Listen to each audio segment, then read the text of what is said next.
बिस्मिल्लाहिर्रहमानिर्रहीम, अस्सलाम वालेकुम। Welcome back to the maths class. Dear teachers and students, खुशामदीद। आज की क्लास में जो हमने एक्सपेक्टेड लर्निंग आउटकम्स अचीव करने हैं, यानी आज की जो एक्टिविटीज़ है वो हमने किस तरह प्लान की है, क्या मैं सजेशन दे रही हूँ आपको और आप उसको मज़ीद कैसे बेहतर कर सकते हैं, इसको आज हम डिस्कस कर लेंगे अपने स्टार्ट ऑफ द लेसन में। और फिर आने वाली एक्टिविटीज़ के लिए जो मटीरियल, लेसन प्लान और जो वर्कशीट का डाटा रिक्वायर्ड है वो नीचे डिस्क्रिप्शन बॉक्स में मुझे उम्मीद है कि आपने डाउनलोड किया होगा। तो let's look at the expected learning outcomes और ये देखते हैं कि आज बच्चों ने क्या सीखना है। Competency number 1, children will develop basic logical, critical, creative and problem solving skills by demonstrating and understanding of the different attributes of objects। तो जैसा कि टीचर्स आप जानते हैं कि हम डिफरेंट एट्रीब्यूट्स को डिस्कस कर रहे हैं ताकि बच्चे मैच कर सकें, सीक्वेंस कर सकें, फिर सॉर्ट कर सकें, क्लासीफाई कर सकें और बाद में लॉजिकल और क्रिएटिव थिंकर बन सकें। तो उसके कॉन्टेक्स्ट में आज के हमारे जो दो ELOs हैं from the national curriculum, it says differentiate between the objects on the basis of size, weight, length, width and textures, rough and smooth। तो ऑलरेडी हम रफ एंड स्मूथ को हमने डिस्कस भी किया था और हम उसको प्रैक्टिस भी करेंगे। आज के लेसन में हम वेट पे बात कर रहे हैं, sort and group objects based on a single attribute, जिसमें आज हमारा मेन हाईलाइट है, इसीलिए ये बोल्ड है, द वर्ड वेट। वेट।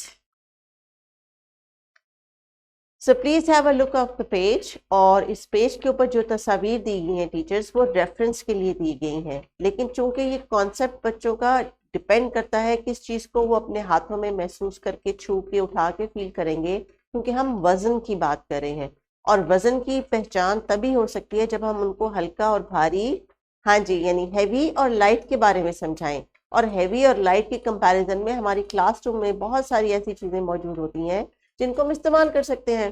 तो चलिए टीचर्स, वीडियो को पॉज करके ऐसे तमाम मटेरियल को अपने पास रेडी कर लीजिए या बच्चों से कहें कि अपने पास कुछ चीज़ें रख लें और फिर उनको हम एक एक करके कॉन्शियसली लाइट और हैवी में डिस्क्राइब करेंगे।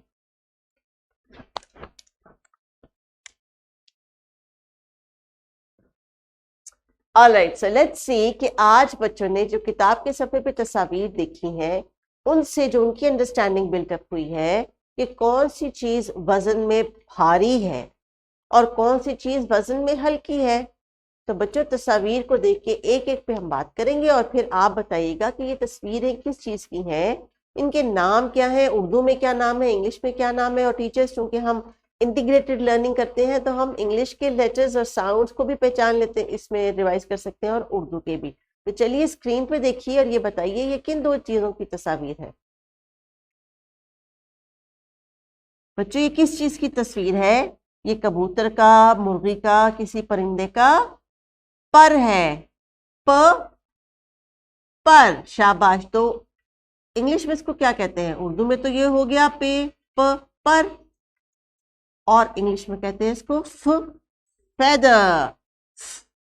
फेदर। शाबाश। तो ये टीचर्स लीजिए, बच्चों ने आपके साथ दो साउंड्स रिवाइज कर लिए। अब ये बताइए किस चीज की तस्वीर है? ये है एक ईंट की तस्वीर। ईंट। ईंट। और ईंट को इंग्लिश में क्या कहते हैं? ब्रिक। ब्रिक। लें जी, ये भी रिवाइज हो गया। लेकिन ये दो तस्वीर आपस में हमें और क्या बता रही हैं?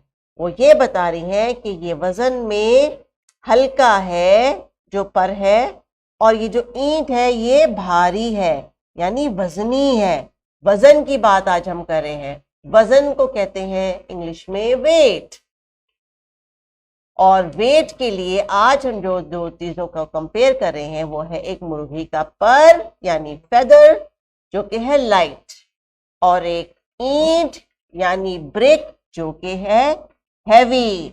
तो बच्चों, आपने लाइट और हैवी को एटलीस्ट 3 टाइम्स फिंगर रख के रीड करना है। Light, heavy.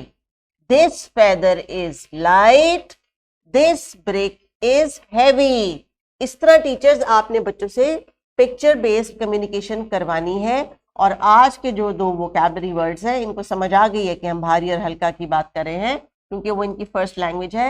न्यू लैंग्वेज है इंग्लिश, उस पर फोकस करेंगे और इनको कहें कि इन तस्वीर को देख के एक एक जुमला बोले। This feather is light, this brick is heavy. चलिए अगली तस्वीर को देखते हैं और इसमें आप बताइए क्या नजर आ रहा है आपको। एक शरारती सा मंकी है, मंकी बंदर। ये क्या है? ये एक फल है जिसका नाम है केला उर्दू की साउंड और बनाना इंग्लिश में। तो आपको आज की हैवी साइड पे क्या चीज नजर आ रही है और लाइट साइड पे क्या चीज नजर आ रही है? इसको सेंटेंस में कैसे बोलेंगे? Monkey is heavy, bananas are light. Very good. Now another example. ये क्या है? हाथी और ये एलिफेंट। ये क्या है? एंड यानी चूंटी। Heavy elephant is heavy, ant is light. Very good, very good. So teachers, ये words की differentiation हो रही है with the help of pictures of the book. This big water bottle is heavy. This small water bottle is light. They are made of plastic. These are bottles filled with water. इनमें पानी है, ये plastic से बनी है और ये बोतल है। शाबाश, very very good. So now teachers, before going to the group activity, जो किताब की सफ़े पे दी गई तस्वीर और वोकैबुलरी वर्ड्स हैं, आज के जो फ्लैश कार्ड्स आपने बनाए होंगे हैवी और लाइट के, अब आपका जो मौका है वो बेहतरीन है कि जो कॉन्सेप्ट आहिस्ता आहिस्ता ज़हन में बनने लग गया उसको फ्लैश कार्ड की ज़ाहिर बात है टेक्स्ट भी हम उनको साथ साथ दिखा रहे हैं, स्पेल आउट नहीं करवा रहे, देख के पढ़ा रहे हैं। तो अब आप उनसे कहें कि क्लासरूम में कुछ चीज़ों को आइडेंटिफाई करें, उनके नाम, इनिशियल साउंड, और फिर आप उनको कहें कि कौन सी चीज़ हैवी होगी। जैसे कि टेबल हैवी होगा और बैग लाइट होगा, शू लाइट होगा तो मे बी चेयर हैवी होगी। कोई सी भी दो रैंडम चीज़ों को उनसे कहें कि कंपेयर करें और उसके बाद फिर आप उनसे कहें कि क्लासरूम में कुछ मटेरियल या फ्लैश कार्ड वगैरह पड़ा हुआ है तो उसकी मदद से भी वो आपको एक्सप्लेन कर सकते हैं। तो इस वीडियो को यहीं पे पॉज करें, कॉन्सेप्ट बहुत अच्छा बिल्ड हो रहा है, इसके ऊपर थोड़ी सी वर्किंग कर लें। अब जब टीचर्स बच्चों ने ग्रुप में डिस्कस किया तो हम ये देखते हैं कि जो किताब की सफ़े की एक्टिविटी है उसको हम आगे कैसे एक्सटेंड करेंगे। आप क्लासरूम की चीज़ों के साथ कंपैरिजन करने के बाद इनको जब प्लेग्राउंड में लेके जाएं और वहाँ पे चीज़ों का कंपेयर करवाएं और उसके बाद उनको घर के लिए टास्क दें। इसीलिए आपसे कहा गया है कि किताब की दी हुई तस्वीर, क्योंकि ये डेली लाइफ की चीज़ें हैं, क्लासरूम में ईंट का टुकड़ा ले आइए, एक कोई पर ले आइए, कोई ऐसी हल्की फुल्की चीज़ें जो किताब से भी रिलेटेड हो। प्लास्टिक की बोतलें भी आम मिल जाती हैं मार्केट में, बनाना भी मिल जाता है, कोई स्टफ टॉय, कोई ऐसी चीज़ जिसको आपने उनको कॉन्सेप्ट देना है उसको आप इस्तेमाल कीजिए। क्लासरूम के बाहर प्लेग्राउंड के लिए भी आप डिफरेंट बोल्स लेके जा सकते हो, बच्चों से कह सकते हैं कि इनमें चीज़ों को कैटेगराइज कर लें। बच्चों का कॉन्सेप्ट हम बिल्ड कर रहे हैं हैवी और लाइट का, और हमारे एक्सपेक्टेड लर्निंग आउटकम्स जो हमें टास्क दे रहे हैं वो ये कह रहे हैं कि बच्चे बाद में उसको सॉर्ट भी कर सकें, मैच भी कर सकें, कैटेगराइज भी कर सकें और फिर अपने सादा अल्फाज में इस्तेमाल भी कर सकें। तो इतना सारा कुछ तभी हो सकता है जब इतनी सारी चीज़ों को, एक्टिविटीज़ को हम प्लान इस तरह से करें कि हम इनसे ये सब करवाएं। ये करवाने वाले SLOs हैं, ये जो कन्वर्ट हो जाएंगे बाद में इनकी परफॉर्मेंस पे, इसलिए इनको हमने इस ELO को इन सॉर्ट ऑफ एक्टिविटीज के साथ लेके चलना है। So there is an similar type of activity worksheet in the description box, आप उसको यूज कर लीजिए और चाहें तो इसमें मजीद वेरिएशन भी कर सकते हैं। So please carry on and make sure कि आज के एक्सपेक्टेड लर्निंग आउटकम एक्टिविटीज के जरिए ही अचीव हो। टेक केयर एंड अल्लाह हाफिज।